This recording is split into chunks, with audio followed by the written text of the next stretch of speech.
It's a particular pleasure to be here this evening for the award that's going to be given to Magnus in a few moments' time.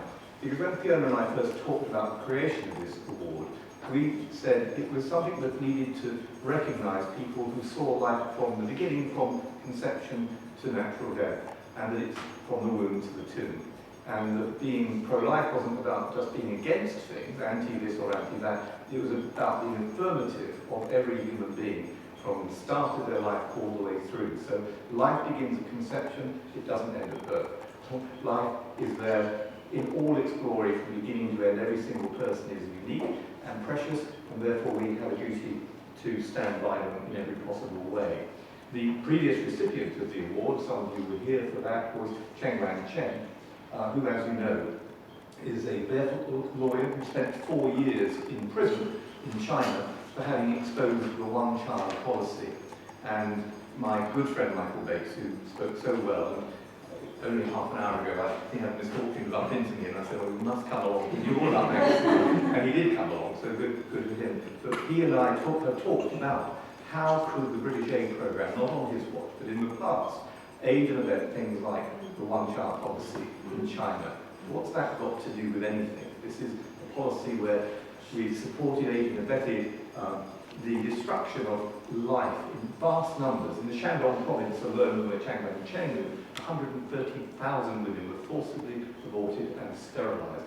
And some of that was aided and abetted under all governments and support by all parties of the one-child policy through what was then ODA, the Overseas Development Agency. So we do take all these things seriously, and it's good that we have such a friend and ally in Michael Bates in DFID today. And I echo what Chris just said, that we must do all we can to ensure that money is properly spent, not on programmes that force people into abortions, not on programmes that coerce people into doing things that Western colonialists say is how they should live their lives.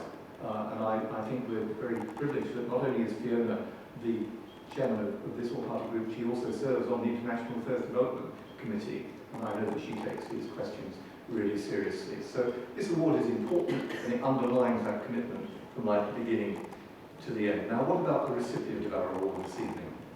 A conversation with an Italian priest launched Mary's Meals in 2002. It's a remarkable project that today feeds over 1 million children in schools across 4 continents. 1.3 million now, or rising? 1.2, just 1.2 million children, each and every single day. Now, what Magnus MacFarlane-Barrow began in his garden shed, quite literally, has been the difference between life and death. Remember those words from the book of Deuteronomy, I lay before you life and death, choose life. Well, Magnus made a choice for life, for millions of children. Now, if it's true what the rabbi once said, that the man or woman who saves a single life saves the world, well, you could say that Magnus has saved an entire universe. What a worthy recipient he is, therefore, of this Westminster Award for human life, human rights, and human dignity. The Trinitarian nexus linking 3 attributes that assert the key essentials for a civilized and decent society: human life, human rights, and human dignity. Time magazine named Magnus as one of the 100 most influential people on the planet, and he was described by his fellow Scot, Gordon Brown, as following in the footsteps of great Scottish missionary heroes such as David Livingstone and Eric Liddell of Chariots of Fire fame. Whilst a fish farmer on Scotland's west coast, Magnus saw the television coverage of the Bosnian War, and he says, his words, I decided to fill my Land Rover with supplies and drive there to help. But it wasn't his first trip to Bosnia. In 1983, his deeply Catholic family had travelled to a Bosnian village called Medjugorje because of reports that some of its residents had seen visions of the Virgin Mary. And on one of his visits to the region, he gave a lift to a young nurse called Julie, who wanted to volunteer. A few years later, they married and had, 7 children. Then in 2002, during a visit to Malawi, he had a life-changing conversation. Quotes, I was staying with an Italian priest, and he asked me if I wanted to go on his rounds with him. He went to this particular village because there was a mother dying of AIDS, and she had 6 children. It was a desperate situation. She was saying that all she had left to hope for was that someone would care for her children after she had gone. Her eldest son, Edward, who was 14, was beside her. And Magnus asked the boy what his dreams were. He said, to have enough food to eat and to go to school. For Magnus wrote, everything crystallized for me, and Mary's meals were born. 3 months later, the first school meals were being set down in front of children who were used to having to do their lessons hungry. But he isn't resting on his laurels. There are, he says, another 57 million children across the world who are not in school because of hunger and poverty. Now this is upholding life and dignity and providing an opportunity for these children. It's being pro-life in every sense. It's also about reaching out beyond our narrow concerns and preoccupations. I am late mother with Irish, and she used to say, it's in the shelter of each other's lives that the people live.